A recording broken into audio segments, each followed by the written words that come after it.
ನನಗೆ ಪ್ರೆಸೆಂಟ್ ಇಲಾಖೆ ಹೆಸರು ಬೇರೆ ಹೇಳ್ತೀನಿ ಸರ್. ನಾನು ಇಲಾಖೆ ಪೊಲೀಸ್ ಇಲಾಖೆಯಲ್ಲಿ ಕೆಲಸ ಮಾಡ್ತಾ ಇರೋದು. ಪರವಾಗಿಲ್ಲ. ಕಾರ್ಯಕ್ರಮ ಯಾವಾಗಲಿಂದ ನೋಡ್ತಿದ್ದೀರಿ? ಸರ್ ಸುಮಾರು 1 ಮಂತ್ ಆಯ್ತು ಸರ್, ಈಗ ನೋಡ್ತಾ ಇದ್ದೀನಿ. ಹೇಳಪ್ಪ ಸರ್. ನಾನು ನಮ್ಮ ತಂದೆ ತಾಯಿಗೆ 2 ಮಕ್ಕಳು ಜನ ಸರ್. ನಾವು ನಮ್ ತಂದೆ, ನಾನು 3 ವರ್ಷ, ನಮ್ ತಮ್ಮ 1 ವರ್ಷದ ತೀರೋದ್ರು. ಯಾರು ತಂದೆ? ತಂದೆ. ಏನಾಗಿತ್ತು ಸರ್? ಅದು ಹೊರಗಡೆ ಹಿಂಗ ಅಂದ್ರೆ ನಮ್ಮ ಅಪ್ಪಂದು ಸ್ವಲ್ಪ ಮ್ಯಾರೇಜ್ ಆದ್ಮೇಲೆ ಸಾಲ ಆಗಿತ್ತಂತೆ. ಅವರು ಆ ಸಾಲ ಮುಡ್ಸಕಂತೇಳಿ ಊರ್ ಬಿಟ್ಟು ಕ್ಯಾನಲ್ ಕೆಲಸ ಅಂತ ಇರುತ್ತಲ್ಲ ಸರ್, ನಾಲೆ ಕೆಲ್ಸಕ್ಕಂತ ಊರಿಂದ ಬಂದಿದ್ರು. ಅಂದ್ರೆ ಈ ಚಾನಲ್ ಕ್ಯಾನಲ್ ಸರ್, ನಾಲೆಗಳಂತ ಇರ್ತಾವಲ್ಲ ಸರ್. ಗೊತ್ತಾಯ್ತು. ಆ ನಾಲೆ ಕೆಲ್ಸಕ್ಕಂತ ಬಂದಾಗ ಎಕ್ಸ್ಟೆಂಟ್ ಅಲ್ಲಿ ಡೆತ್ ಆದ್ರಂತೆ ನಮ್ಮ ಅಪ್ಪಾಜಿ ರಾತ್ರಿ ಕೆಲಸ ಮಾಡುವಾಗ. ಅವಾಗ ಅಮ್ಮ ಸೀದಾ ಊರಿಗೆ ಬಂದ್ರು. ಅಮ್ಮನೂ ಅಲ್ಲೇ ಇದ್ರು? ಅಮ್ಮ ಜೊತೆಲೇ ಇದ್ರು. ಅಪ್ಪಾಜಿ ಅಮ್ಮ ಇಬ್ರು ಬಿದ್ರು. ಬಟ್ ನಾನೊಬ್ಬ ದೊಡ್ಡ ಮಗ ಮಾತ್ರ ನನ್ನ ಅಜ್ಜಿ ಹತ್ರ ಇದೆ. ತಮ್ಮನು ಅಮ್ಮನ ಜೊತೆನೆ ಇದ್ರು. ಈ ಮಣ್ಣು ಕುಸಿದು ತೀರು ಹೋಗಿದ್ದ? ಇಲ್ಲ ಸರ್, ಅದು ಆಗಿದ್ದಲ್ಲ ಘಟನೆ 2002ರಲ್ಲಿ ಅಥವಾ 2003ರಲ್ಲಿ ಆಗಿದ್ದ ಘಟನೆ ಸರ್. ಅಲ್ಲಲ್ಲ, ನಾನು ಹೇಳಿದವರು ಮಣ್ಣು ಕುಸಿದು ಆಗಿರೋ. ಇಲ್ಲ ಸರ್, ಅದು ನಾಲೆಗೆ ಉಸುಕೂತೆಲ್ಲ ಇರುತ್ತಲ್ಲ ಸರ್, ಅದನ್ನ ಲೋಡು, ಅದು ಟಿಪ್ಪರ್ ಅಲ್ಲಿ ಇರ್ತಕ್ಕಂಥ ಉಸುಕನ್ನ ಕೆಳಗೆ ಇಳಿಸ್ಬಿಟ್ಟು ಅವರು ಕೂತಿದ್ರಂತೆ ರಾತ್ರಿ ಟೈಮಲ್ಲಿ. ಅವ್ನು ಟಿಪ್ಪರ್ ರಿವರ್ಸ್ ಹೊಡಿಯುವಾಗ ಹೊಡಿದ್ದನಂತೆ. ನನಗೂ ಅಷ್ಟು ಸ್ಪಷ್ಟವಾದ ಮಾಹಿತಿ ಗೊತ್ತಿಲ್ಲ ಸರ್. ನನಗೂ ನಾನು ನಿಜವಾಗ್ಲೂ ಹೇಳ್ಬೇಕಾದ್ರೆ ನಮ್ಮ ಅಪ್ಪನ ಇಮೇಜ್ ಹಿಂಗಿದೆ ಅಂತ ನಾನು ನೋಡಿಲ್ಲ, ಬಟ್ ಫೋಟೋದಲ್ಲಿ ನೋಡಿದೀನಿ. ನಾನು ಜೊತೆ ಕಳೆದಿದ್ ನೆನಪಿಲ್ಲ ಅಂತ? ನೆನಪಿಲ್ಲ ಸರ್, ನೆನಪಿಲ್ಲ. ಇರ್ಲಿ. ಆಮೇಲೆ ನಾನು ತಂದೆ ಊರು ಬಿಟ್ಟು ತಾಯಿ ತವ್ರ ಮನೇಲಿ ಬಂದುಳಿದೆ. ಸೊ ನಮ್ ತಾಯಿ ತವ್ರ ಮನೆ ಹೇಳ್ಬೇಕಂದ್ರೆ ದೊಡ್ಡ ಕುಟುಂಬ, 4 ಜನ ಅಣ್ಣ ತಮ್ಮರು ಕೂಡಿದ ಫ್ಯಾಮಿಲಿ. ಸೊ ನಮ್ದೊಂದು ಫ್ಯಾಮಿಲಿ ಇತ್ತು. ನಾವು 5 ಫ್ಯಾಮಿಲಿ ಜೊತೆಯಲ್ಲಿ ಒಟ್ಟಿಗೆ ಬೆಳೆದೇವಿ. ಆಮೇಲೆ ನಮ್ಮೂರಲ್ಲೇ ಇರ್ತಕ್ಕಂಥ ಒಂದು ಸ್ಕೂಲ್ ಇದೆ, ಶ್ರೀ ಗಣೇಶ್ ಹಿರಿಯ ಪ್ರಾಥಮಿಕ ಶಾಲಾ ನಿಂಬಳಕೇಡಿ ಅಂತ ಹೇಳಿ. ಅದು ಆ ಸ್ಕೂಲಲ್ಲೇ ನಾವು ಓದಿದ್ವಿ. 1 to 7ನೇ ತರಗತಿವರೆಗೂ ಓದಿದ್ವಿ. Hello sir. ಹೇಳಪ್ಪ. ಓದ್ದೆ ಸರ್, 7ನೇ ತರಗತಿ ಓದ್ದೆ. ಆಮೇಲೆ ಊರಿಂದ 10 ಕಿಲೋಮೀಟರ್ ದೂರ ಇರೋ ಹೈಸ್ಕೂಲ್ ಅಂತ ಇದು ಪ್ರೌಢಶಾಲೆಯಲ್ಲಿ ಅಲ್ಲಿ ಓದ್ದೆ. ಅಲ್ಲಿ 90% ಮಾಡಿ ಆಮೇಲೆ ಧಾರವಾಡಕ್ಕೆ ಬಂದೆ, ಸೈನ್ಸ್ ಮಾಡಿದೆ. ಆಮೇಲೆ ನಾನು ಮುಂದೆ ನಾನು ಯೋಚನೆಗಳಂದ್ರೆ ಮ್ಯಾಥಮೆಟಿಕ್ಸ್ ಅಲ್ಲಿ ಮಾಸ್ಟರ್ ಆಗಬೇಕು ಅನ್ನೋ ಆಸೆ ಇತ್ತು. ಆಮೇಲೆ ನಾನು BSc ಗೌರ್ಮೆಂಟ್ ಡಿಗ್ರಿ ಕಾಲೇಜ್ ಬಿಜಾಪುರ್ನಲ್ಲಿ ಮಾಡಿದೆ. ಸೊ ಅವಾಗ COVID-19 ಬಂತು. ಅವಾಗ ನನ್ ತಲೆಯಾಗ ಬಂದೈತೆ ಗೌರ್ಮೆಂಟ್ ಜಾಬಿಗೆ ಹೋಗ್ಬೇಕು, ಗೌರ್ಮೆಂಟ್ ಜಾಬ್ ಸೇರಿದ್ರೆ ಸಂಬಳ ಇರುತ್ತೆ, ಲೈಫ್ ಅಲ್ಲಿ ಒಂದು ಸೆಕ್ಯೂರ್ ಇರುತ್ತೆ ಅನ್ನೋದು ನನಗೆ ತಲೆಯಲ್ಲಿತ್ತು. ಸೊ ಅವಾಗ ನಾನು ಪೋಸ್ಟಲ್ ಡಿಪಾರ್ಟ್ಮೆಂಟ್ ಜಾಯ್ನ್ ಆದೆ ಸರ್. ಪೋಸ್ಟಲ್ ಡಿಪಾರ್ಟ್ಮೆಂಟ್ ಜಾಯ್ನ್ ಆಗಿ 1 ವರ್ಷ 6 ತಿಂಗಳಾಗಿತ್ತು ಸರ್. ಅವಾಗ ನಮ್ಮ ಮನೆಯಲ್ಲಿ ನಮ್ಮವ್ರ ಅಣ್ಣ, ಇಲ್ಲಪ್ಪ ನಿನ್ ಜಾಬ್ ಹಿಡ್ದಿಯಾ, ಮದುವೆ ಆಗು ಅಂತ ಹೇಳಿದ್ರು ಸರ್. ಅವಾಗ ನನಗೆ 21 ವರ್ಷ. ನಮ್ಮವ್ರ ಅಣ್ಣ ಮತ್ತು ಅವ್ರ ಮಗ ಕೂಡಿ ಹೇಳಿದ್ರು ಸರ್, ಇಬ್ರಿಗೆ 21 ವರ್ಷ ಆಗೈತೆ, ಒಟ್ಟಿಗೆ ಮದುವೆ ಆಗು ಅಂತ ಹೇಳಿದ್ರು ಸರ್. ನಾನು ಫೋನ್ ಮಾಡಿದ್ರು. ನಮ್ಮ ಅವ್ರ ಅಣ್ಣ ಮಗನಿಗೆ ಓಪನ್ ಹೇಳಿದ್ರೆ, ನಾನು ಹೊರಗಿರೋದ್ರಿಂದ ನಾನು ಹೇಳಿದೆ, ನೋಡಪ್ಪ 10,000 ಜೀವನ ಮಾಡಕ್ ಆಗಲ್ಲ, ಊರ್ ಬಿಟ್ಟು ಬಂದು, ನನಗೂ ಇದು ಮದುವೆ ವಯಸ್ಸು ಅಲ್ಲ, ನಾನು ಆಗಂಗಿಲ್ಲ, ನೀನ್ ಆಗ್ತಿದ್ರೆ ಆಗ್ಬಿಡು, ನನಗೆ ನನ್ನದೇ ಆದ ನನಸು ಇದೆ, ತಮ್ಮ ಇದ್ದಾನೆ, ತಮ್ಮ ಓದಿಸ್ಬೇಕು ಅಂತ ಹೇಳಿ ಹೇಳಿದೆ ಸರ್ ಅವನಿಗೆ. ಇದಾದ್ಬೇಕು ಮುಂದೆ ಸರ್ ನಾನು ಆಗ್ಬೇಕನ್ನೋ ಹುಡುಗಿ ಅಮ್ಮ ನನ್ನ ಫೋನ್ ಮಾಡಿದ್ರು. ಏನು ಅವಾಗ ನಾನು ಅವಳಿಗೆ ಅಂದ್ರೆ ಸರ್ ನಮ್ಮ ಮಾಮನ ಮಗಳು ಆಗ್ತೀನಿ ಅನ್ನೋ ಕನ್ಫರ್ಮ್ ಇತ್ತು ನನಗೆ. ಅದಕ್ಕಾಗಿ ಅವಳಿಗೂ ನಾವು ನನ್ನ ತರ ಹೆಂಗ್ ಓದ್ತಿದ್ದೆ ಅದು ಓದು ಬರಿ ಅಂತ ಹೇಳ್ತಾ ಇದ್ದೆ ಸರ್. ಹೇಳ್ತಾ ಇದ್ದೆ. ಅವಾಗ ಅವಳು ಹುಡುಗಿ ಅಮ್ಮ ಫೋನ್ ಮಾಡ್ಬಿಟ್ಟು ಏನ್ ಹೇಳಿದ್ರು, ನೋಡಪ್ಪ ನಮ್ಮ ಮಗಳಿಗೆ ಇರೋದೇ ಹೀಗೆ, ಅವಳು ಓದ್ತಾಳೆ ಬಿಡ್ತಾಳೆ ಸೆಕೆಂಡರಿ, ಮುಂದೆ ಅವಳು ಅಡಿಗೆ ಮಾಡ್ತಾಳೆ ಬಿಡ್ತಾಳೆ ಸೆಕೆಂಡರಿ, ಆಗ್ತಿದ್ದೆ ಆಗ್ಲಿಕ್ ಬಿಡು, ನೀನ್ ಇಷ್ಟಪಟ್ಟಿದ್ದಾಗು ಅಂದ್ರು ಸರ್. ನನಗೇನ್ ಅನಿಸ್ತಾರೆ, ಇಷ್ಟೆಲ್ಲಾ ಕಷ್ಟ ನೋವು ಸಹಿಸ್ಕೊಂಡು ಬೆಳೆದು ಒಂದ್ ಚೆನ್ನಾಗಿ ಒಂದ್ ಹಂತಕ್ ಬಂದ್ರು ನಾವು ಆಗ್ಬೇಕನ್ನೋ ಒಂದು ಹುಡುಗಿ ಕೂಡ ಒಂದು ಸ್ವತಂತ್ರವಾಗಿಲ್ಲಲ್ಲ ಅಂತ ಅವತ್ತೆ ನಾನು ನಮ್ಮ ಮಾವಂದಿರ ಜೊತೆ ಮಾತನಾಡದೆ ಬಿಟ್ಟೆ ಸರ್. ಬಿಟ್ಟೆ ಇಲ್ಲಿಂದ ನಂದು ಸ್ವಲ್ಪ ಲೈಫ್ ಸ್ಪಾಯ್ಲ್ ಆಯ್ತು ಸರ್. ಇರೋದನ್ನ ಹೇಳ್ಬೇಕಾದ್ರೆ ನನಗ್ ಹಂಗ ಅಂದ್ರು ಸರ್. ನಮ್ಮ ಅತ್ತೆ ಏನಂದ್ರು, ನಿನ್ ಮನ್ಸಿಗೆ ಬಂದಿದ್ದಾಗು, ಇಷ್ಟಪಟ್ಟಿದ್ದಾಗು ಅಂದ್ರು ಸರ್. ನಾನೇನ್ ಮಾಡಿದೆ ಸರ್, ಅವಾಗ ಏನು ಜಸ್ಟ್ ಏನ್ ಮಾಡಿದೆ ಸರ್, ಅವಾಗ ನಾನು ಯಾವುದೇ ಹುಡುಗಿ ಹುಡುಕ್ಬೇಕು, ಏನ್ ಮಾಡ್ಬೇಕು ಏನೇನು ತಲೆಗಿರ್ಲಿಲ್ಲ. ನಾನು ಹೈಸ್ಕೂಲಲ್ಲಿ ಓದುವಾಗ ನನಗೆ ನಮ್ಮ ಸ್ಕೂಲಲ್ಲಿ ಒಬ್ಳು ಹುಡುಗಿ ನನ್ ಜೊತೆ ಕಾಂಪಿಟೇಷನ್ ಮಾಡ್ತಿದ್ರು. ಏನ್ ಓದೋದ್ರಲ್ಲ? ಹಾ, ಓದೋದ್ರಲ್ಲೇ ಕಾಂಪಿಟೇಷನ್ ಮಾಡ್ತಿದ್ರು. ಆಮೇಲೆ ನನಗೆ ನನ್ನ ಹೈಸ್ಕೂಲಲ್ಲಿ ಅವಳ ಹೆಸರೇ ಕರಿತಿದ್ರು ಎಲ್ಲರೂ. ಅವಾಗ ನನಗೆ ಗೊತ್ತಿತ್ತು ಸರ್, ನನಗೆಲ್ಲಾ ಹುಡುಗರು ಹೇಳ್ತಿದ್ರು, ನೀನ್ ಹಳ್ಳಕ್ ಬೀಳ್ತೀಯ ಅಂತ ಹೇಳ್ತಿದ್ರು. ಬಟ್ ನನ್ ರೂಟ್ ಕ್ಲಿಯರ್ ಇತ್ತು ಸರ್. ನಾನು ಇಲ್ಲಿ SSLC ರಿಸಲ್ಟ್ ಮಾಡ್ಬೇಕು, ನಾನು ಇಲ್ಲಿಂದ ಕಿತ್ಕೊಂಡು ಹೋಗ್ಬೇಕನ್ನೋ ನನ್ ರೂಟ್ ಕ್ಲಿಯರ್ ಇತ್ತು. ಅವ್ರು ಯಾನೇ ಹೇಳಿದ್ರು ನಾನು ಅವ್ಳು ತಲೆ ಕೊಡ್ತಿರ್ಲಿಲ್ಲ, ಅವಳ ಮಾತಿಗೂ ಬೆಲೆ ಕೊಡ್ತಿರ್ಲಿಲ್ಲ.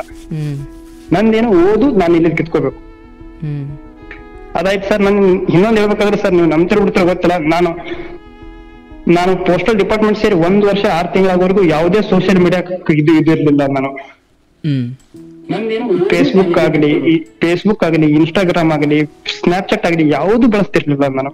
ಹ್ಮ್ ನನಗೆ ಪೋಸ್ಟಲ್ ಡಿಪಾರ್ಟ್ಮೆಂಟ್ ಹೋದ್ಮೇಲೆ ಸ್ವಲ್ಪ ಜಾಬ್ ಬಹಳ ಕಷ್ಟ ಅನಿಸ್ತಾರೆ. ದಿನಕ್ಕೆ 80 ಲೆಟರ್ ಬರೋದು, ಹಂಚೋದು ಎಲ್ಲ ಬಹಳ ಕಷ್ಟ ಅನಿಸ್ತು. ಹ್ಮ್ ಅಪ್ಪ ಈ ನೌಕರಿಗೆ ಯಾಕರೆ ಬಂದೆ, ಊರ್ ಬಿಟ್ಟು 600 ಕಿಲೋಮೀಟರ್ ಬಂದಲ್ಲ, ಈ 10,000 ಸಂಬಳಕ್ಕಾಗಿ ಅಂತ ನನಗೆ ಕೊರಗತ್ತು. ಹ್ಮ್ ಅವಾಗ ನಾನು ಮಾಡಿದ್ದೆ ಸರ್. ಅವಾಗ ಹೆಂಗಿದ್ರು ಬೇರೆ ಇಲಾಖೆಗೆ ಹೋಗ್ಬೇಕು, ಫಿಸಿಕಲ್ ಬಿಟ್ ಮಾಡ್ಬೇಕಂತ ಎಲ್ಲ ರನ್ನಿಂಗ್ ಗಿನ್ನಿಂಗ್ ಎಲ್ಲ ಮಾಡ್ಕೊಂಡು ಹ್ಮ್ ನಾನು ಪೊಲೀಸ್ ಇಲಾಖೆ ಸೇರಿದೆ ಸರ್. ಹ್ಮ್ ಪೊಲೀಸ್ ಇಲಾಖೆಗೆ ಸೇರಿದೆ ಅಂದ್ರೆ, ಪೊಲೀಸ್ ಇಲಾಖೆ ಸೇರ್ಬೇಕಾದ್ರೆ ನಾನು ಆರ್ಡರ್ ಕಾಪಿ ಬರೋಕ್ಕಿಂತ ಮುಂಚೆನೆ ಅವಳು ನನ್ನ ಹೈಸ್ಕೂಲ್ ಅಲ್ಲಿ ಕ್ಲಾಸ್ಮೇಟ್ ಇದ್ದಳಲ್ಲ ಸರ್, ಅವ್ರು ಫೇಸ್ಬುಕ್ ಅಲ್ಲಿ ಫ್ರೆಂಡ್ ಆಗಿದ್ಳು. ಹ್ಮ್ ಫೇಸ್ಬುಕ್ ಇನ್ಸ್ಟಾಗ್ರಾಮ್ ಅಲ್ಲಿ ಮಾಮೂಲಿ ಫ್ರೆಂಡ್ ಆಗಿದ್ದಳು ಅವಳು. ಆಗ್ಲೂ ಕಾಂಪಿಟೇಷನ್ ಇತ್ತ? ಅಂದ್ರೆ ಸರ್ ಅವಾಗ ನಾನು ಗೌರ್ಮೆಂಟ್ ನೌಕರಿಗೆ ಹೋಗಿದ್ದೆ ಸರ್. ಅವಳು BSc ನರ್ಸಿಂಗ್ ಮುಗಿಸ್ಕೊಂಡು ಪೋಸ್ಟ್ ಆಲ್ರೆಡಿ ವರ್ಕ್ ಮಾಡ್ತಿದ್ದಳು ಸರ್ ಅವಳು ಹಾಸ್ಪಿಟಲ್ ಅಲ್ಲಿ. ಸೊ ಬಟ್ ಅವಳು ಸರ್ ಅವಳ ಇಂಟೆನ್ಷನ್ ಏನಿತ್ತು ಗೊತ್ತಿಲ್ಲ ಸರ್ ನನಗೆ. ಅವಳು ಯಾವಾಗ ನನ್ನ ಜೊತೆ ಟೆಕ್ಸ್ಟ್ ಮಾಡ್ತಾ ಇದ್ಳು, ಯಾವಾಗಾರ ನಾನು ಟೆಕ್ಸ್ಟ್ ಮಾಡ್ಲಿಲ್ಲ ಅಂದ್ರೆ ಮಾಡ್ತಿಲ್ಲ ಅವಳು. ನಾನು ಅವಳಿಗೆ ಒಂದ್ ದಿವ್ಸ ಕುತ್ಕೊಂಡು ಹೇಳಿದೆ, ನೀನು ನನಗೆ ಅಲ್ಲಿ ಕಾಂಪಿಟೇಷನ್ ಮಾಡ್ದಳು, ಇಲ್ಲಿ ಕಾಂಪಿಟೇಷನ್ ಮಾಡ್ತಿದ್ರೆ ಮಾಡು, ಬೇಡ ಅಂತ ಹೇಳ್ತಾ ಇಲ್ಲ. ಬಟ್ ನೀನ್ ದಿನ ಟೆಕ್ಸ್ಟ್ ಮಾಡು, ಕಾಲ್ ಮಾಡು, ನನಗೆಲ್ಲದು ಆಗಲ್ಲ. ನಾನು ಅವಳಿಗೆಲ್ಲ ಕುತ್ಕೊಂಡು ಹೇಳಿದೆ ಸರ್. ಅಂದ್ರೆ ಸರ್ ಅವ್ರು ಇನ್ಸ್ಟಾಗ್ರಾಮ್ ಅಲ್ಲಿ ನನಗೆ ಮಳೆ ಪರಿಚಯ ಆದಳು. ಅವಾಗ SSLC ಮುಗಿದ್ಮೇಲೆ, ನಂದು PU ಡಿಗ್ರಿ ಎಲ್ಲ ಮುಗಿದ್ಮೇಲೆ, ನಾನು ಜಾಬ್ ಮಾಡಿ 1 ವರ್ಷದ ಮೇಲೆ ಇನ್ಸ್ಟಾಗ್ರಾಮ್ ಅಲ್ಲಿ ಪರಿಚಯ ಆದವಳು. ಆದ್ಮೇಲೆ ಅವಳು ನನಗೆ ಇನ್ಸ್ಟಾಗ್ರಾಮ್ ಪರಿಚಯ ಆದ ಬಳಿಕೆ ಒಂದ್ ದಿವಸ ಟೆಕ್ಸ್ಟ್ ಮಾಡಿದೆ, ಬಿಡಿ ಸರ್ ಎಜುಕೇಶನ್ ಎಲ್ಲ ಏನ್ ಮಾಡಿದೆ, ಈ ತರ ಎಲ್ಲ ಕನ್ವರ್ಸೇಷನ್ ಮಾಡಿದೀವಿ. ನಾನು ಅವಳು ಫೋನ್ ಹಚ್ಚಿ ಹುಡುಗಿಯರ ಜೊತೆ ಮಾತಾಡಕ್ಕೆ ಕಷ್ಟ ಅಂತ ನಾನು ಅವಳಿಗೆ ಫೋನ್ ಮಾಡಿರ್ಲಿಲ್ಲ, ಟೆಕ್ಸ್ಟ್ ಮುಖಾಂತರ ಕಮ್ಯುನಿಕೇಶನ್ ಮಾಡಿದೀವಿ. ಅವತ್ ಮಾಡಿಬಿಟ್ಮೇಲೆ ನಾನು ಅವಳು ಯಾವಾಗಲೂ ಟೆಕ್ಸ್ಟ್ ಮಾಡ್ತಾ ಇರ್ಲಿಲ್ಲ. ಅವಳು ಟೆಕ್ಸ್ಟ್ ಮಾಡ್ದಾಗ ಹೇಳ್ತಿದ್ದೆ, ನೋಡ್ಕಣೆ ಐ ಆಮ್ ಡಿಗ್ರಿ ಹೋಲ್ಡರ್, ನನಗೆ ನಮ್ಮ ಮನೆಯದಾದ ರೆಸ್ಪಾನ್ಸಿಬಿಲಿಟಿ ಇದೆ. ನಾನೀಗ ಪೋಸ್ಟಲ್ ಡಿಪಾರ್ಟ್ಮೆಂಟ್ 10,000 ಯಾವ್ದು ರೆಸ್ಪಾನ್ಸಿಬಿಲಿಟಿ ನೀವ್ ಮಾಡಕ್ ಆಗಲ್ಲ. ನಾನು ಬೇರೆ ಜಾಬಿಗೆ ಹೋಗ್ಬೇಕು, ನೀನ್ ದಿನ ಟೆಕ್ಸ್ಟ್ ಮಾಡಿದ್ರೆ ಹೊರತಿಲ್ಲ. ನಿನಗೇನೋ ಕುಂದು ಕೊರತೆಗಳಿದ್ರೆ, ಅಭ್ಯಾಸದಲ್ಲಿ ಕುಂದು ಕೊರತೆಗಳಿದ್ರೆ ನನಗೆ ನೀವು ಫೋನ್ ಅಲ್ಲಿ ಕಮ್ಯುನಿಕೇಟ್ ಮಾಡು, ಏನ್ ಅಭ್ಯಂತರ ಇಲ್ಲ. ಬೇಕಾದ್ರೆ ನಿನಗೆ ಮಾತಾಡಕ್ ಆಗಿದ್ರೆ ಬಿಡು, ನಾನೇನ್ ತೊಂದ್ರೆ ಇಲ್ಲ ಅಂತ ಹೇಳ್ದೆ. ಆಮೇಲೆ ಹಿಂಗೆ ಸರ್ ಅವ್ರ ಪರಿಚಯ, ಅವ್ರ ಅಮ್ಮನು ಅವಾಗ ಹೋಗಿ ಮಾತಾಡ್ತಿರ್ ಸರ್ ನನ್ನ ಜೊತೆ. 1-2 ಸಲ ಮಾತಾಡಿದಾರೆ ಅಷ್ಟೇ, ಬಹಳ ಸಲ ಮಾತಾಡಿಲ್ಲ. 2 ಸಲ ಮಾತಾಡಿದಾಳೆ. ಅದೇ ಆಯ್ತು ಸರ್. ಅದಾದ್ಮೇಲೆ ನಾನು ಪೊಲೀಸ್ ಆರ್ಡರ್ ಕಾಪಿ ಬಂತು, ನಾನು ಊರಿಗೆ ಬರ್ಬೇಕಾದ ಸನ್ನಿವೇಶ ಬಂತು. ನಾನು ಅವ್ರು ಕೇಳಿದ್ರು ಸರ್, ಯಾವಾಗ ಊರಿಗೆ ಬರ್ತೀಯ ಅಂತ ಕೇಳಿದ್ರು. ಸೊ ಈ ತರ ಬರ್ತೀನಿ ಅಂತ ಹೇಳಿದೆ. ಬಂದು ಊರಲ್ಲಿ ಒಂದು ಡಾಕ್ಯುಮೆಂಟ್ ರೆಡಿ ಮಾಡ್ಕೊಂಡೆ. ಅವ್ರು ಹೇಳಿದ್ರು ಸರ್ ಮೀಟ್ ಆಗ್ತೀನಿ ಅಂತ ಹೇಳಿದ್ರು. ನನಗ್ ಒಂದ್ ಸ್ವಲ್ಪ ಭಯ ಸರ್, ಒಬ್ಬಳೆ ಹುಡುಗಿ ಜೊತೆ ಹಿಂಗ್ ಮೀಟ್ ಆಗೋದು ಅಂತ ನನಗ್ ಭಯ ಹುಟ್ಟಿತು. ಅವಾಗ ನಾನು ಮಾಡಿದ್ರೆ ನನ್ನ ಪ್ರೈಮರಿ ಫ್ರೆಂಡ್ ಇದ್ರು, ಅವ್ರ PU ಫ್ರೆಂಡ್ ಅವಳು. ಸೊ ಒಟ್ಟು ಕೂಡಿ ಪರಿಚಯ ಆದವು. ಪರಿಚಯ ಆಗಿ ಒಂದು BLD ಕ್ಯಾಂಪಸ್ ಅಂತ ಬರುತ್ತೆ ನಮ್ಮ ಬಿಜಾಪುರಲ್ಲಿ. ಹಂಗಂದ್ರೆ BLD ಕ್ಯಾಂಪಸ್ ಸರ್, ಅದು BLD Bijapur Lingayat education trust. So ಈಗ ನಮ್ಮಲ್ಲಿ MB ಪಾಟೀಲ್ ಅಂತ MLA ಸಚಿವರು ಇದ್ದಾರೆ, ಅವ್ರದ್ದು ಸರ್ ಕ್ಯಾಂಪಸ್.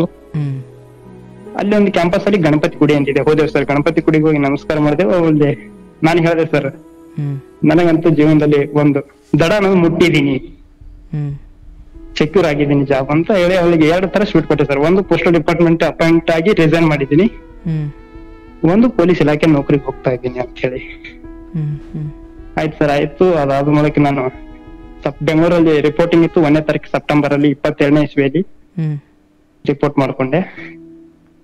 ಸೆಪ್ಟೆಂಬರ್ ಅಂತ ಕೂಡ ನನಗೆ ಸ್ಟೇಷನ್ ರಾಮನಗರ ಕೊಟ್ರು ಸರ್ ಕೆಲಸಕ್ಕೆ. ಟ್ರೈನಿಂಗ್ ಸೆಂಟರ್ ಬೆಳಗಾವಿ ಕೊಟ್ರು. ಇಷ್ಟ ಆಗಿತ್ತು ಸರ್. ಇಷ್ಟ ಆಗ್ಬೇಕಲ್ಲದೆ ನನಗೆ ನನ್ನ ಹೈಸ್ಕೂಲ್ ಕ್ಲಾಸ್ಮೇಟ್ ಕಾಂಪಿಟೇಷನ್ ಕೊಡ್ತಾರಲ್ಲ ಅವಳು ಸರ್, ಅವಳಿಗೆ ಇಷ್ಟೆಲ್ಲ ಹೇಳ್ಬಿಟ್ಟೆ ಸರ್. ಅವಳಿಗೆ ನಾನು ಏನು ಟೆಕ್ಸ್ಟ್ ಮಾಡಿಲ್ಲ, ಏನ್ ಮಾಡಿಲ್ಲ.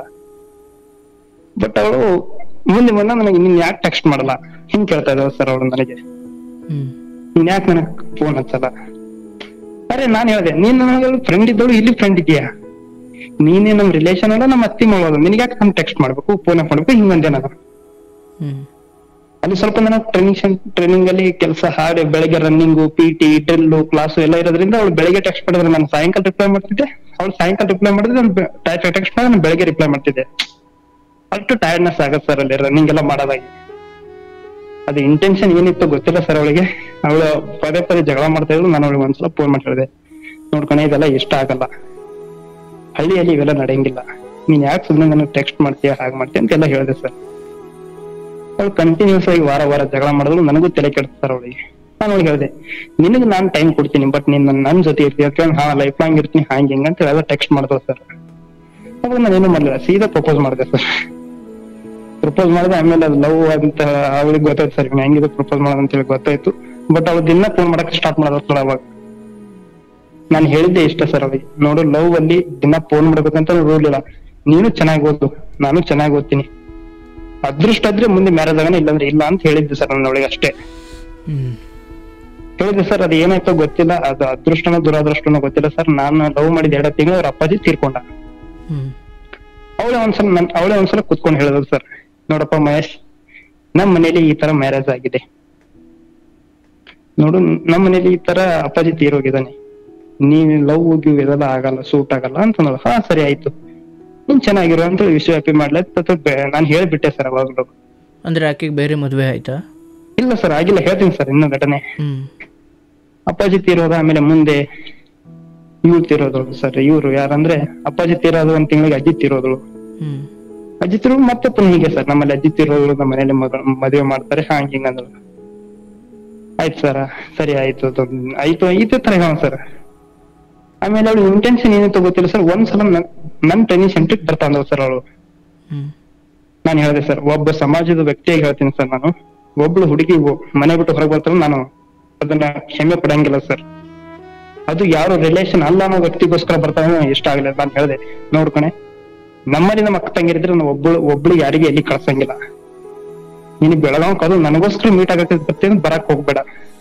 ಸಡನ್ ಆಗಿ ನಿಮ್ಮ ಅಮ್ಮನ ಯಾರಾದ್ರೂ ಬರ್ಲಿ, ನಿಮ್ ಚಿಕ್ಕಮ್ಮ ಯಾರಾದ್ರೂ ಬರ್ಲಿ, ಫೋನ್ ಮಾಡೇ ಮಾಡ್ತಾರೆ. ಅವಾಗ ನೀನ್ ಎಲ್ಲಿದ್ಯಾ ಅಂದ್ರೆ ಉತ್ತರ ಏನದಕ್ಕೆ, ಬರಕ್ ಹೋಗ್ಬೇಡ ಅಂತ ನಾನು ಬೈದೆ ಸರ್. ಅದಾಯ್ತು ಸರ್, ಏಪ್ರಿಲ್ ಫೆಬ್ರವರಿ ಆಯ್ತು, ಮತ್ತೆ ಮಾರ್ಚಲ್ಲಿ ಬರ್ತೀನಿ ಅಂದ್ರು, ಅವಾಗ ಬೈದೆ. ಆಮೇಲೆ ಮಾರ್ಚ್ ನಂದು ಪಾಸ್ ಪರೇಡ್ ಆಯ್ತು ಸರ್. ಪಾಸಿಂಗ್ ಪರೇಡ್ ಆಗಿ ನಾನು ಸ್ಟೇಷನ್ ಡ್ಯೂಟಿಗೆ ಬಂದೆ. ಅವಳ ಇಂಟೆನ್ಷನ್ ಏನಿತ್ತು ಗೊತ್ತಿಲ್ಲ ಸರ್ ನನಗೆ. ಆ ಮಾರ್ಚ್ ಅಲ್ಲಿ ಮತ್ತೆ ಜಗಳ ತಗೋ, ನಮ್ಮ ಮನೇಲಿ ಮ್ಯಾರೇಜ್ ಮಾಡ್ತಾರೆ ಅಂತ ಹೇಳಿ. ಹಾ ಸರಿ ಆಯ್ತು, ಮ್ಯಾರೇಜ್ ಆಗಿರು, ನಿನ್ ಪಡಿ ನೀನಿರು ತಂದೆ. ಅಷ್ಟೆಲ್ಲ ಮಾಡಿ ನಾನು ಅವ್ರ ಜೊತೆ ಕಮ್ಯುನಿಕೇಶನ್ ಬಿಟ್ರು ಸಹ, ಪಿಜಿಯಲ್ಲಿ ಇಟ್ಟಿಳು, ಪಿಜಿದವ್ರು ಫೋನ್ ನಂಬರ್ ತಗೊಂಡು ಮತ್ತೆ ನನ್ನ ಬ್ಲಾಕ್ ತೆಗಿಸಿ ನನ್ನ ಜೊತೆ ಕಮ್ಯುನಿಕೇಟ್ ಅಲ್ಲಿ ಇಟ್ಟಿಳು ಸರ್. ನಾನು ಅವಳ ಇಂಟೆನ್ಷನ್ ಏನಿತ್ತು ನನಗೆ ಗೊತ್ತಿಲ್ಲ ಸರ್. ಅವಳು ಮುಂದೆ ಸರ್ ಬ್ಲಾಕ್ ಹಾಕಿದ್ರ? ಹಾ ನಾನ್ ಬ್ಲಾಕ್ ಹಾಕಿದ್ದೆ ಸರ್. ಸರ್ ಯಾರು ತಗ್ಸಿದ್ದಪ್ಪ ಅಂದ್ರೆ? ಅವಳೇ ತೆಗಿಸಿದ್ ಸರ್. ಅದೇ ಹೆಂಗೆ ಈಸದ್ ಸರ್, ಈಗ ನನ್ನ ನಂಬರ್, ಈಗ ನಿಮ್ ಮೊಬೈಲ್ ಅಲ್ಲಿ ನನ್ನ ನಿಮ್ ನಂಬರ್ ನಾನು ಬ್ಲಾಕ್ ಹಾಕ್ತೀನಿ, ನೀವು ಪಕ್ಕದ ಮೊಬೈಲ್ ನಂಬರ್ ತಗೊಂಡು ಬ್ಲಾಕ್ ತೆಗ್ಸದ್ ಸರ್, ಬೇರೆ ಫೋನ್ ನಿಂದ ಮಾಡ್ಬಿಟ್ಟು. ಈಗ ನಿಮ್ದು ಲಾಸ್ಟಿಗೆ 26 ಇದೆ ಅಲ್ವಾ ಸರ್ ಇದು ನಂಬರ್? ಸರಿ, ಅಂದ್ರೆ ಬೇರೆ ಫೋನಿಂದ ಮಾಡಿ ಬ್ಲಾಕ್ ತೆಗಿ ಅಂತ ನಿಮ್ಗೆ ಹೇಳ್ಬಿಟ್ಟು ನೀವೇ ತೆಗಿಬೇಕಲ್ಲ ಅದನ್ನ? ಹಾ ಸರ್. ನೀವು ತೆಗೆದ್ರಿ ಅನ್ನೋದೇ ಸತ್ಯ ಅಲ್ಲ? ಹೌದು ಸರ್, ಹೌದು ಸರ್. ಹಾ, ಅದನ್ನು ಕೇಳ್ತಾ ಇರೋದು. ತೆಗದೆ ಸತ್ಯ ಸರ್, ತೆಗದೆ ಸರ್, ಅಷ್ಟು ತೆಗದೆ. ಮುಂದೆ ಅವಳ ಇಂಟೆನ್ಷನ್ ಏನಿತ್ತು ನನಗೆ ಗೊತ್ತಿಲ್ಲ ಸರ್. ಮುಂದೆ ಅವಳು ಫುಲ್ ನನ್ನ ಜೊತೆ ತೀರಾ ಕ್ಲೋಸ್ ಆಗಕ್ ಮಾಡ್ತಾ ಇದ್ದಳು. ನಾನು ಹೇಳಿದೆ ಸರ್, ಇದೆಲ್ಲ ಸರಿ ಇಲ್ಲ, ಇದೆಲ್ಲ ನನಗೆ ಇಷ್ಟ ಇಲ್ಲ ಅಂತ ಹೇಳಿದೆ ಸರ್. ಆಮೇಲೆ ಒಂದ್ಸಲ ಊರಿಗೆ ಬಾ ಮೀಟ್ ಆಗ್ತೀನಿ ಅಂತ ಹೇಳಿ ಸರ್. ಒಂದ್ಸಲ ಊರಿಗೆ ಮೀಟ್ ಆಗಿದ್ದೆ. ಮೀಟ್ ಆದ 1 ವಾರದಲ್ಲಿ ಅವ್ರು ನನಗೆ ಇಗ್ನೋರ್ ಮಾಡಕ್ ಸ್ಟಾರ್ಟ್ ಮಾಡಿದ್ರು ಸರ್. ನನಗೆ ಹೇಳ್ತಾ ಇರೋದು ಇಷ್ಟೇ ಸರ್, ನಾನು ಅಷ್ಟೆಲ್ಲ ನಾನು ಕಾಡಿ ಬಿಡಿ ಪ್ರೀತಿ ಮಾಡಿ ನೀನ್ ಯಾಕೆ ಬಿಟ್ಟು ಹೊಡ್ಡಿ ಅಂತ ಕೇಳ್ತಾ ಇದ್ದೆ ಸರ್ ನಾನು ಅವಳಿಗೆ. ಇಷ್ಟೇ ಸರ್, ನಾನು ಅವಳಿಗೆ ಹೇಳಿದ್ದೆ ಇಷ್ಟೇ ಸರ್, ಮತ್ತೇನಿಲ್ಲ. ಈಗ ಏನಿದೆ ಪರಿಸ್ಥಿತಿ ಏನಂತ ಸರ್, ಈಗ ನಾನು ಹೇಳಿದ್ದೆ ಸರ್ ಅವಳಿಗೆ ಮ್ಯಾರೇಜ್ ಆಗನಂತ ಹೇಳಿದ್ದೆ ಸರ್. ನಾನು ಲವ್ ಮಾಡಿದ್ದು ನಿಜ, ಮ್ಯಾರೇಜ್ ಆಗನಂತ ಹೇಳಿದ್ದೆ ನಿಜ ಸರ್. ಬಟ್ ಅವಳು ಏನಂತಾರೆ ಸರ್, ಇವಾಗ ನಮ್ಮ ಮನೇಲಿ ಒಪ್ಲಿಲ್ಲ, ಅದು ಒಪ್ಲಿಲ್ಲ, ಇದು ಒಪ್ಲಿಲ್ಲ ಅಂತ ಹೇಳ್ತಾಳೆ ಸರ್. ನಾನ್ ಹೇಳ್ತಾ ಇದ್ದೆ ಸರ್, ನಿನ್ ಮನೇಲಿ ಜಾತಿ ಅಂತ ಅಡ್ಡ ವಿಷಯ ಬಂದ ನಾನು 4 ಸಲ ಬಿಟ್ಟು ಕೊಟ್ಟಿದ್ದೆ. ಅಪ್ಪ ತೀರೋದು ಬಿಟ್ಟು ಕೊಟ್ಟಿದ್ದೆ, ಅಜ್ಜಿ ತೀರೋದು ಬಿಟ್ಟು ಹೋಗಿದ್ದೆ, ಮಾರ್ಚ್ ಅಲ್ಲಿ ಬಿಟ್ಟು ಕೊಟ್ಟಿದ್ದೆ.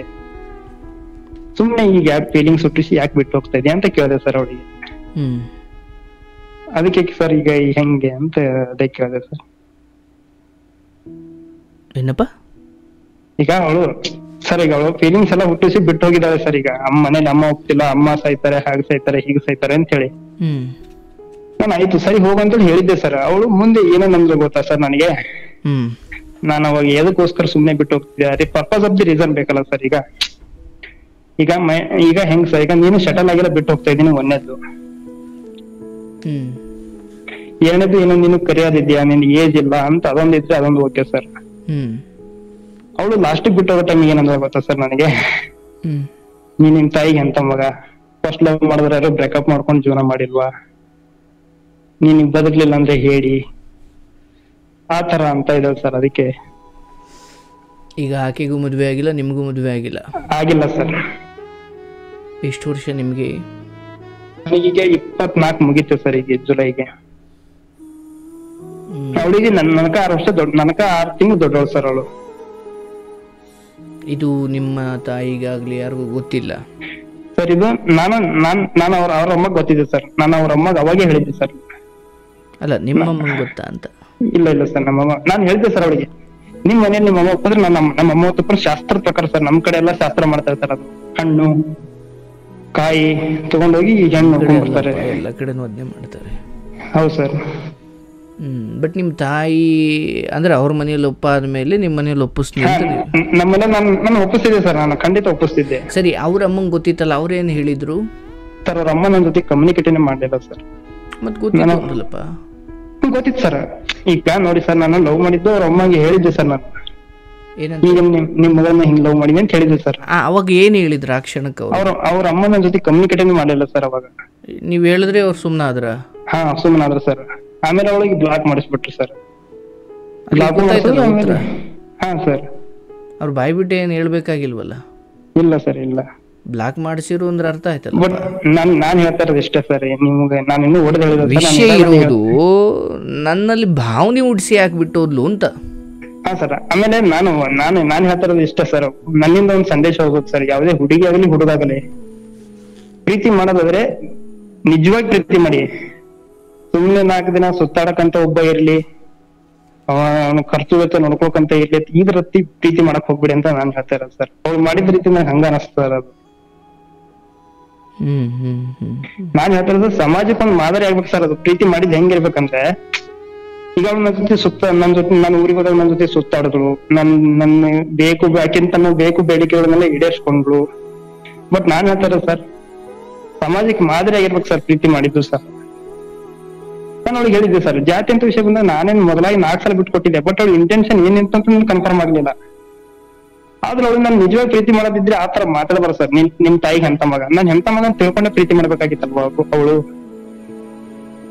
ಆಮೇಲೆ ಅವ್ಳು ಹೇಳ್ತಿದ್ರು ಸರ್, ಫಸ್ಟ್ ಲವ್ ಆದ್ರೆ ಯಾರು ಬ್ರೇಕಪ್ ಮಾಡ್ಕೊಂಡು ಜೀವನ ಮಾಡಿಲ್ವಾ, ಅಷ್ಟೆಲ್ಲ ಗೊತ್ತಿದ್ರು. ಅವತ್ತೇ ಚಪ್ಪಲಿ ತಂದು ಹೊಡಿಬೇಕು, ಯಾಕೆ ಅವ್ರ ಕಾಲದಲ್ಲಿ ಚಪ್ಪಲಿ ಗಟ್ಟಿ ಇರ್ಲಿಲ್ವಾ? ಹೌದಲ್ಲ ಸರ್? ನಾನು ಅದನ್ನೇ ಕೇಳ್ತಿಲ್ಲ ಸರ್. ಅಷ್ಟು ನೀನು ಒಂದು ಹೆಣ್ಣಾಗಿ ಅಷ್ಟೆಲ್ಲ ನಿನಗೆ ಗೊತ್ತಿದೆ, ನಾನು ಪ್ರೀತಿ ಮಾಡಿದ್ರೆ ನನ್ನ ಪ್ರೀತಿನ ಯಾಕೆ ಅಕ್ಸೆಪ್ಟ್ ಮಾಡ್ಕೋಬೇಕು? ಇಲ್ಲಪ್ಪ, ನನಗೆ ನಿನ್ ಇಷ್ಟ ಇಲ್ಲ ಅಂತ ಹೇಳ್ಬಿಡ್ಬೋದಾಗಿತ್ತಲ್ಲ. ಯಾಕಂದ್ರೆ ನಿನ್ಗೆ ಗೊತ್ತಿತ್ತಲ್ಲ, ಫಸ್ಟ್ ಲವ್ ಆದ್ರೆ ಯಾರು ಬ್ರೇಕಪ್ ಮಾಡೋ, ಫಸ್ಟ್ ಲವ್ ಮಾಡ್ಕೊಂಡವ್ರು ಯಾರು ಮದುವೆ ಆಗಿಲ್ಲ ಅಂತ ಗೊತ್ತಿತ್ತಲ್ವಾ? ಅವತ್ತೇ ಚಪ್ಪಲಿ ತುಂಬ ಹೊಡಿಬೋದಾಗಿತ್ತಲ್ಲ.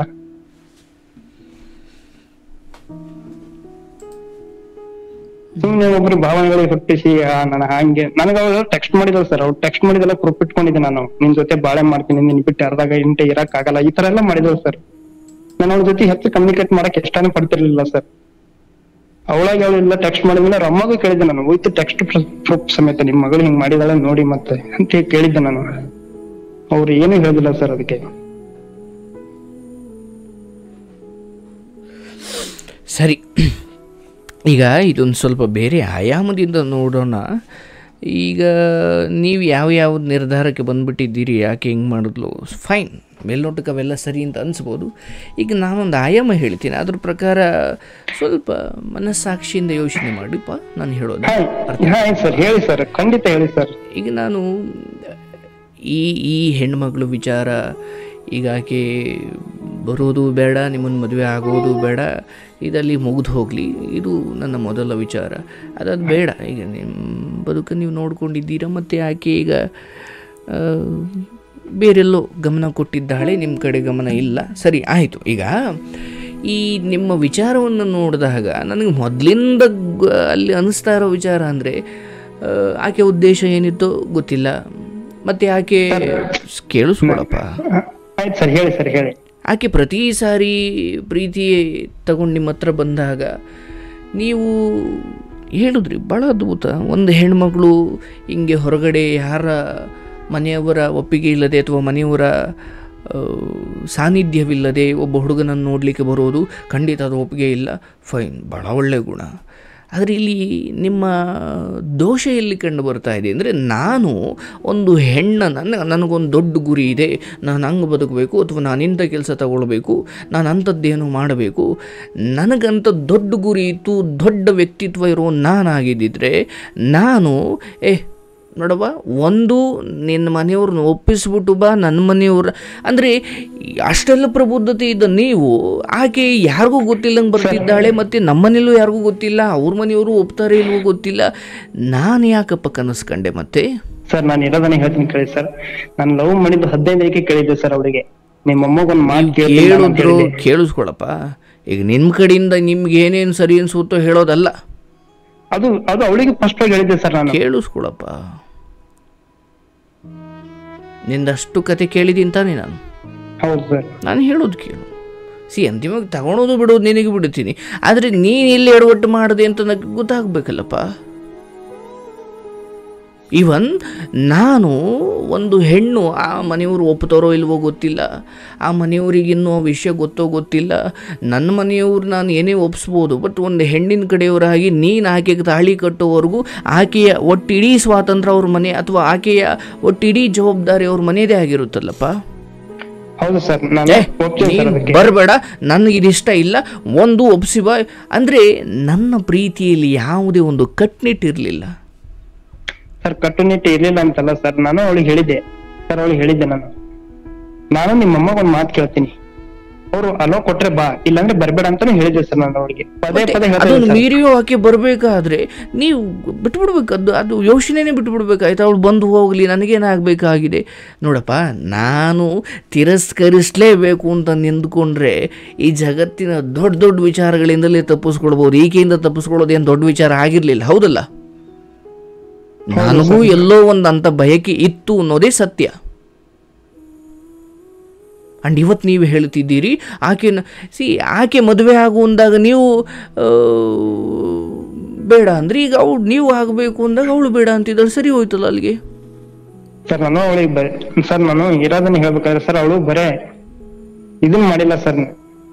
ಅವಳು ಮಾಡಿದ ರೀತಿ ನೋಡಿದ್ರೆ ಬಹಳ ಇದೆ ಸರ್. ಅವಳು ಬರೇ ಯಾವಾಗಲೂ ಟೆಕ್ಸ್ಟ್ ಮಾಡೋದು, ಅವಳು ಮಾಡೋದ ರೀತಿ ನೋಡಿದ್ರೆ ನನಗೆ ಅದು ಟ್ರೂ ಲವ್ ಅಲ್ಲ ಅಂತ ಅನಿಸ್ತದೆ. ಆ ಬಗ್ಗೆ ನಿಮಗೆ ಪಶ್ಚಾತ್ತಾಪ ಇರಬೇಕಾಗಿಲ್ವಲ್ಲ? ಈಗ ಆ ಟ್ರೂ ಲವ್ ಅಲ್ಲ, ಅದು ಲವ್ ಮಾಡೋ ರೀತಿ ಅಲ್ಲ, ಆಕೆದೇನೋ ಮೋಹ, ಅಷ್ಟೆಲ್ಲ ಪ್ರಬುದ್ಧತೆ ಇರೋ ಮನುಷ್ಯ ಆಗಿದ್ರೆ ಈಗ ಅದು ವಿಚಾರವಾಗಿ ಯಾವ ದುಃಖವೂ ನಿಮ್ಗೆ ಇರಬಾರ್ದಿತ್ತು.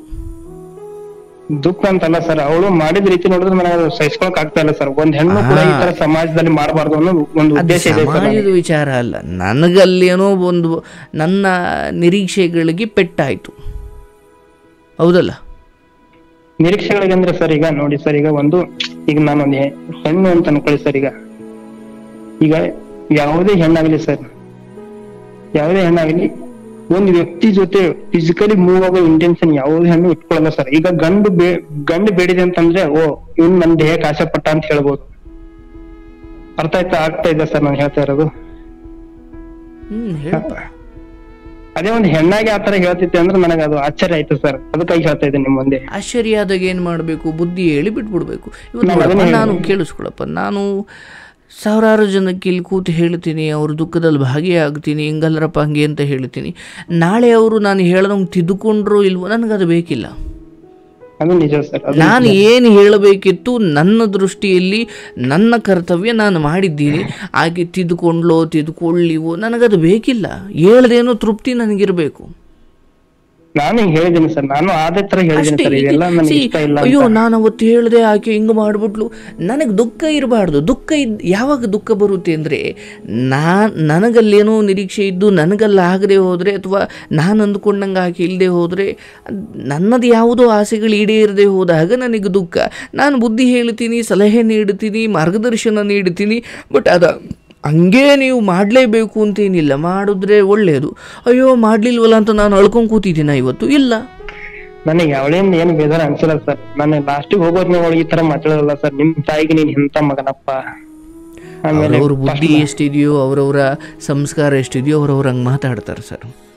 ಆದ್ರೆ ನೀವು ಅರ್ಥ ಮಾಡ್ಕೊಳ್ಳಿ, ನಿಮ್ಮ ಬದುಕಲ್ಲಿ ನೀವು ಯಾವುದೋ ಒಂದು ಹೆಣ್ಣಿಗೆ ಪ್ರೀತಿ ಮಾಡ್ತಿರೋ, ಅರೇಂಜ್ ಮ್ಯಾರೇಜ್ ಆಗ್ತಿರೋ, ಯಾರಿಗೆ ತಾಳಿ ಕಟ್ತಿರಲ್ಲ ಅಲ್ಲಿ ನಿಮ್ಮ ಅಧಿಕಾರ. ಹೌದು ಸರ್, ಅದನ್ನೇ ಹೇಳಿದ್ದೇನೆ ಸರ್ ನಾನು ಅವಳಿಗೆ. ನಾನು ಅದನ್ನೇ ಹೇಳಿದ್ದೇನೆ ಸರ್. ಅವಳು ನಾನು ಅದನ್ನೇ ಹೇಳಿದೆ ಸರ್. ಇವತ್ತು ನೀವು ಇಲ್ಲಿ ಬಂದು ನೋಡಪ್ಪ, ಇಲ್ಲಿ ಈ ವಿಚಾರ ನೀವು ಎಲ್ಲೇ ಹೋಗಿ ಹೇಳಲಿಕ್ಕೆ ಹೋದರೂ ಕೂಡ ಒಬ್ಬ ಹುಡುಗನಾಗಿ ತಿರಸ್ಕರಿಸೋದಾಗಿದ್ದರೆ ಅವತ್ತೇ ತಿರಸ್ಕರಿಸಬೇಕಿತ್ತು. ಆಕೆ 1000 ಮೇಲ್ ಬಿದ್ದು ಬರಲಿ.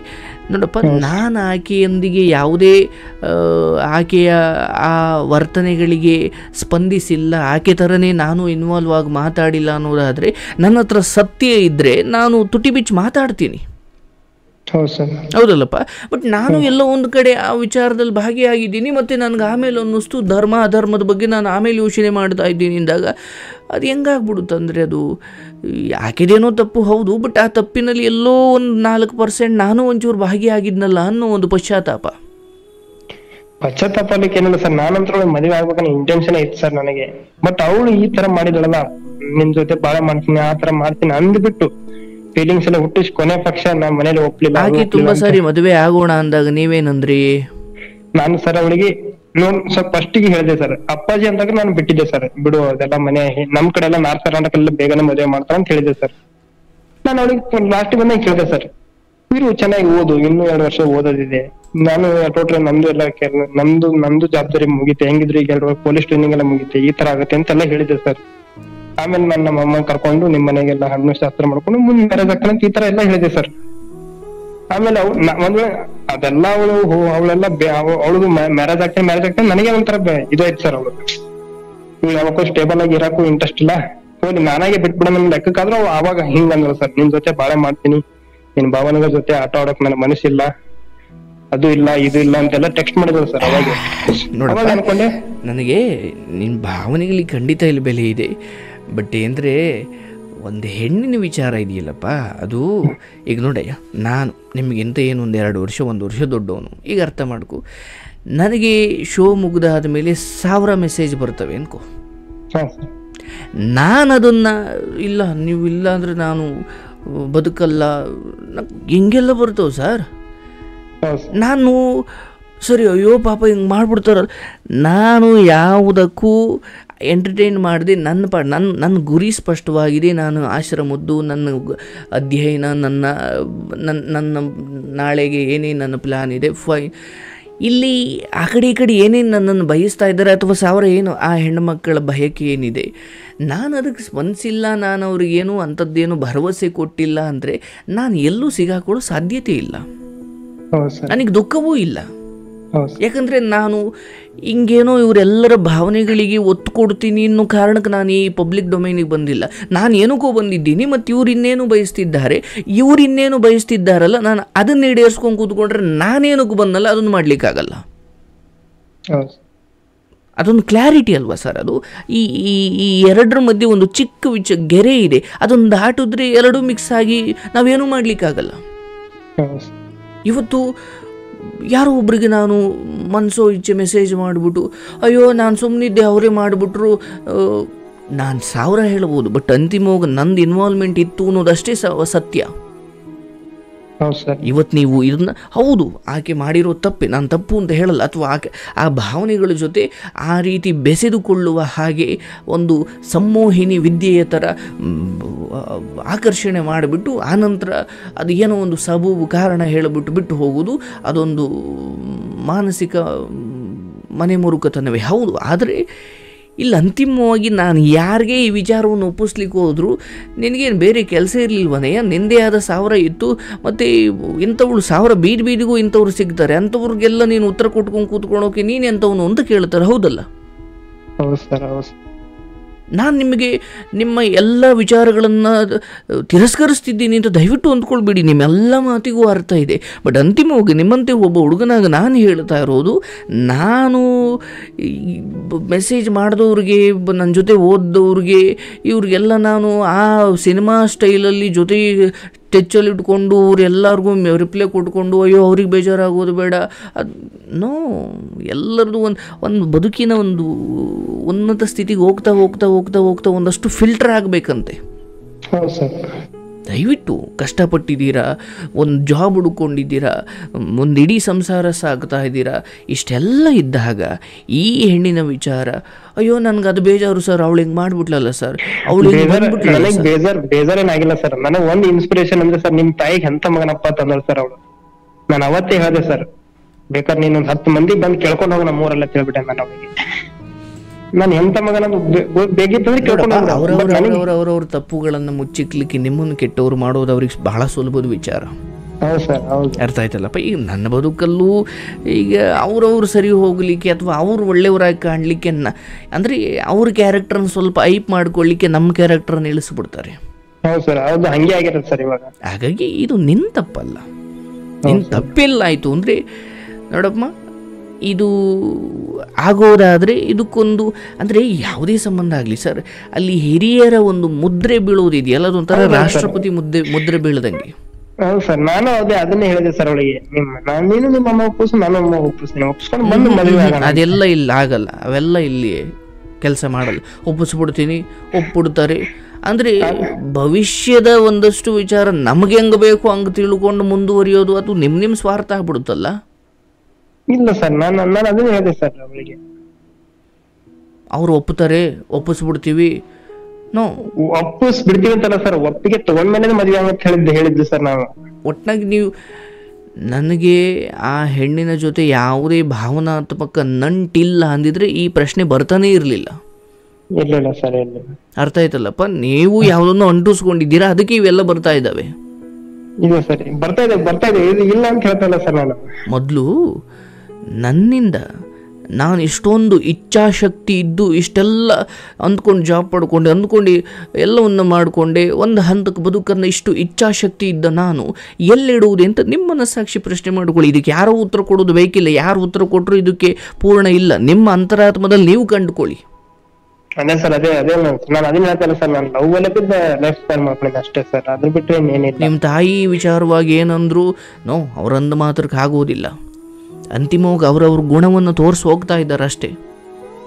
ಅಂಡ್ ನಾಳೆ ಇನ್ಯಾವುದೋ ವಿಚಾರದಲ್ಲಿ ಇದೇ ಬುದ್ಧಿಯನ್ನು ತೋರಿಸಿ ಇನ್ಯಾರ್ದೋ ಬದುಕನ್ನು ಹಾಳು ಮಾಡಿ ಅಥವಾ ಇನ್ನೆಲ್ಲೋ ಬದುಕಿನ ಒಂದು ಹಂತದಲ್ಲಿ ಸೋತು ಮತ್ತೊಂದು ಮೆಸೇಜ್ ಬರುತ್ತೆ, ನಾವು ಮತ್ತೆ ಫ್ರೆಂಡ್ ಆಗಿದ್ದು ಬಿಡೋಣ. ಆವಾಗ ಇಂಥ ಈ ಬುದ್ಧಿಯನ್ನು ನೆನೆಸ್ಕೊಂಡು ಯಾರ್ಯಾರನ್ನ ಎಲ್ಲೆಲ್ಲಿ ಇಡಬೇಕಪ್ಪ ಈಗಲೇ ತೋರಿಸ್ಬಿಡ್ತೀನಿ ಅಂತ ಭಗವಂತ ಅವರವ್ರ ಬುದ್ಧಿಯನ್ನು ತೋರಿಸ್ತಾ ಇದ್ದಾನಷ್ಟೇ. ಅದು ನಿಜ ಸರ್, ಇಲ್ಲಿಗೆ ನಿಲ್ಲುತ್ತೆ ಅಂತೇನಿಲ್ಲ. ಮತ್ತೊಂದು ಯಾವುದೋ ರೂಪದಲ್ಲಿ ಬರೋ ಪ್ರಯತ್ನ ಮಾಡ್ಬೋದು, ಹೊಸ ಒಳ ನುಸುಳೋ ಪ್ರಯತ್ನ ಮಾಡ್ಬೋದು. ಸರ್ ಈಗ ಸರ್ ನೀವು ನಿಜ ಹೇಳ್ಬೇಕಂದ್ರೆ ಸೆಪ್ಟೆಂಬರ್ ಕಾಂಟ್ಯಾಕ್ಟ್ ಇಲ್ಲ ಸರ್, ನನಗೆ ಸೆಪ್ಟೆಂಬರ್ನಿಂದ ಕಾಂಟ್ಯಾಕ್ಟ್ ಇಲ್ಲ. ಅವಳು ಈಗ ಹಳೇ ಸ್ಕೂಲ್ ಲೆವೆಲ್ ಕಾಂಪಿಟೇಟರ್ ಯಾಕೆ ಬರಬೇಕಿತ್ತು, ಏನು ನಾವೇ ಹುಡುಕಿ ಪಡ್ಕೊಂಡು ಇಲ್ಲ. ಅದು ಬಂದಾಗ ಕೆಲವೊಮ್ಮೆ ಏನಾಗ್ಬಿಡುತ್ತೆ, ಹಳೇ ಪಾಠಗಳೆಲ್ಲ ಮರೆತು ಹೋಗ್ಬಿಡ್ತವೆ, ಹಳೇ ನೋವುಗಳು, ಹಳೇ ಮೋಸ ಹೋಗಿದ್ದು ಆ ಹೊಸದಾಗಿ ಸಿಕ್ಕಾಗ ಭಾವನೆಗಳು ಹಳೇ ಪಾಠವನ್ನು ಮರೆಸೇ ಬಿಡ್ತವೆ. ಆಗೋದು ಬೇಡ ಅಂತ ನಾನು ಹೇಳ್ತೇನೆ. ಯಾಕಂದರೆ ನಾನು ಹೇಳ್ತೀನಿ ಇದು ಇಲ್ಲಿಗೆ ನಿಲ್ಲೋದಲ್ಲ. ಅದು ಇವೇನಾಗ್ಬಿಡುತ್ತೆ ಅಂದರೆ, ನೀವು ಒಂದು ಕಷ್ಟಪಟ್ಟು ಗೌರ್ಮೆಂಟ್ ಜಾಬ್ ಅದು ಇದು ಏನೋ ಮಾಡ್ಕೊಂಡಿದ್ದೀರಾ, ಈ ಹೆಣ್ಣಿನ ವಿಚಾರದಲ್ಲಿ ಒಂಚೂರು ಆಕೆಗೆ ಏನೂ ಮಾತು ಕೊಟ್ಟಿಲ್ಲ, ಏನೂ ಭರವಸೆ ಕೊಟ್ಟಿಲ್ಲ, ಬಟ್ ಸುಮ್ಮನೆ ಆಕೆ ನಿನ್ನ ವಿರುದ್ಧ ನಿಂತ್ಕೊಂಡ್ಲು ಅಂದ್ಕೋ, ನ್ಯಾಯ ನಿನ್ನ ಪರ ಆಗಲಿಕ್ಕೆ ತೊಂದರೆ ಇಲ್ಲ, ಬಟ್ ಅದು ಆಗೋ ಅಷ್ಟೊತ್ತಿಗೆ ನಿನ್ನ ಜೀವನ ಹರಿದು ಊರ್ಬಾಗ್ಲಾಗಿರುತ್ತೆ. ಹೌದು ಸರ್, ಹೌದು ಸರ್. ದಯವಿಟ್ಟು ಇಲ್ಲಿ ಅವಳಿಗೇನು ಬೇಡ, ಅದು ಬೇಕಾಗಿಲ್ಲ. ಅಂತಿಮ ಕಷ್ಟಪಟ್ಟು ನೋಡಪ್ಪ, ಬೆಟ್ಟದ ಮೇಲಕ್ಕೆ ಕಲ್ಲನ್ನು ತೆಗೆದುಕೊಂಡು ಹೋಗುವುದು, ಒಂದು ಬಂಡೆಗಲ್ಲನ್ನು ಬೆಟ್ಟದ ಮೇಲೆ ತೆಗೆದುಕೊಂಡು ಹೋಗಲಿಕ್ಕೆ ತಿಂಗ್ಳುಗಟ್ಟಲೆ ಬೇಕು, ಒಂದು ದೊಡ್ಡ ಬಂಡೆಗಲ್ಲನ್ನು ಬೆಟ್ಟದ ಮೇಲೆ ತೆಗೆದುಕೊಂಡು ಹೋಗಲಿಕ್ಕೆ. ಬಟ್ ಅಲ್ಲಿಂದ ಉರುಳಿಸ್ಲಿಕ್ಕೆ 5 ಸೆಕೆಂಡ್ ಬೇಕಾಗಿಲ್ಲ. ಸುಮ್ಮನೆ ಹಿಂಗೆ ಟಚ್ ಮಾಡಿದ್ರೆ ಕೆಳಗಡೆ ಬಿದ್ದು ಹೋಗುತ್ತೆ, ಒಂದು 10 ಸೆಕೆಂಡ್ ಅಷ್ಟರಲ್ಲಿ ಕೆಳಗಡೆನೇ ಇರುತ್ತೆ, ಎಲ್ಲಿಂದ ಶುರುವಾಯಿತು ಅಲ್ಲಿ. ಹಾಗಾಗಿ ಇಷ್ಟೆಲ್ಲ ಹತ್ಕೊಂಡು ಮೇಲೆ ಹೋಗಿದ್ದೀಯ, ಇಲ್ಲಿ ಹೆಣ್ಣಿನ ಇದು ಯಾವುದೋ ವಿಚಾರದಲ್ಲಿ ಸಿಗಾಕೊಂಡು ಮತ್ತೆ ಕೆಳಕ್ಕೆ ಬರಬೇಡ. ಇಲ್ಲ ಸರ್, ನಾನು ಇಂಥ ವಿಷಯಕ್ಕೆ ಹೆಜ್ಜೆ ನೀಡಲ್ಲ ಸರ್. ಬೇಡವೇ ಬೇಡ. ಇಲ್ಲಿ ಆಕೆ ತಪ್ಪು ಮಾಡಿದ್ಲು, ಅವಳು ತಪ್ಪು, ಕಾಲ ನೋಡ್ಕೊಳ್ಳುತ್ತೆ. ಪುಣ್ಯ ನೀವು ಇದರಲ್ಲಿ ಯಾವುದು ಕಪ್ಪು ಮಾರ್ಕ್ ಆಗೋ ಹಾಗೆ ದೈಹಿಕವಾಗಿಯೋ ಇನ್ಯಾವುದೋ ರೀತಿಯಲ್ಲಿ ಹೋಗಿ ಕಪ್ಪು ಚುಕ್ಕೆ ತಗೊಂಡಿಲ್ಲ ಅಂತ ಭಗವಂತ ಕಾಪಾಡ್ದ, ಅವರು ಬುದ್ಧಿ ತೋರಿಸಿ ನನ್ನನ್ನು ಕಾಪಾಡ್ದ ಅಂತ ಖುಷಿ ಪಡಿ. ಸರ್ ನಾನು ಇದೊಂದು ಮಾತು ಹೇಳ್ತೇನೆ ಸರ್, ಇದರಲ್ಲಿ ನಾನ್ ಕಾಣಾಗಿದ್ರೆ ನನಗ್ ಶಿಕ್ಷೆ ಆಗಲಿ ಸರ್.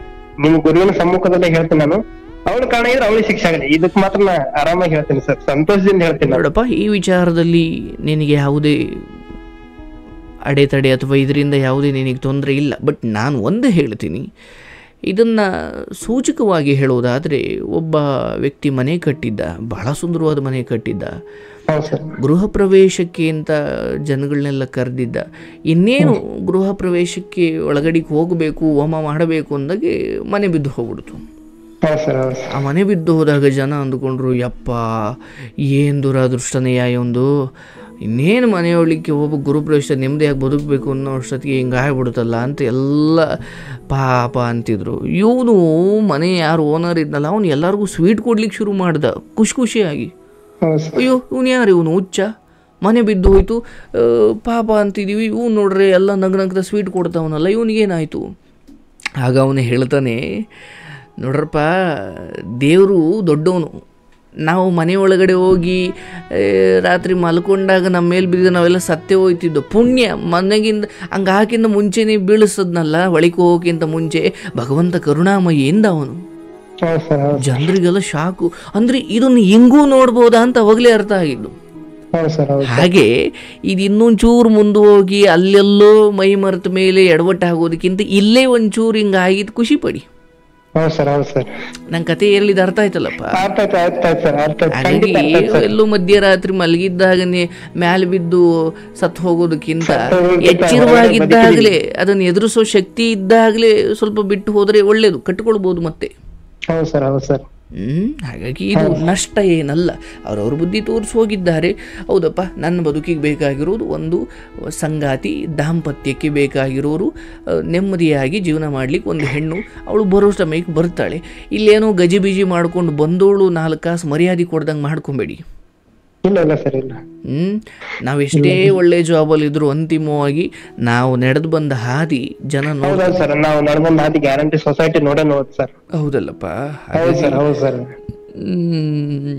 ಅದ್ಭುತ ನಿಮ್ಮ ಯಾಕಂದರೆ ಆ ಪರಿಸ್ಥಿತಿಯಿಂದ ತಂದೆ ಇಲ್ಲದ ವಾತಾವರಣದಲ್ಲಿ ಬೆಳ್ಕೊಂಡು ಬಂದು, ಇಲ್ಲ ನಾನು ಜಾಬ್ ತಗೊಳ್ತೀನಿ, ಹಂಗೆ 2-3 ಒಂದು ಸೆಂಟ್ರಲ್ ಗೌರ್ಮೆಂಟ್ ಜಾಬ್, ಒಂದು ಎಷ್ಟು ಅದ್ಭುತನಪ್ಪ ನಿನ್ನ ಸಾಧನೆ. ಅಲ್ಲೆಲ್ಲ ಕಾಪಾಡ್ಕೊಂಡು ಬಂದಿರೋ ನೀವು ಇಲ್ಲಿ ಎಡಬೋದು ಬೇಡ ಅನ್ನೋದಷ್ಟೇ ನನ್ನ ಕಳಿ. ಅದ್ರ ಹೊರತಾಗಿ ನಿಮ್ಮನ್ನೇನೋ ಸೋಲಿಸಬೇಕು, ನೋನು ನೀವು ಹೇಳಿದ್ದೆಲ್ಲ ಸತ್ಯನೇ.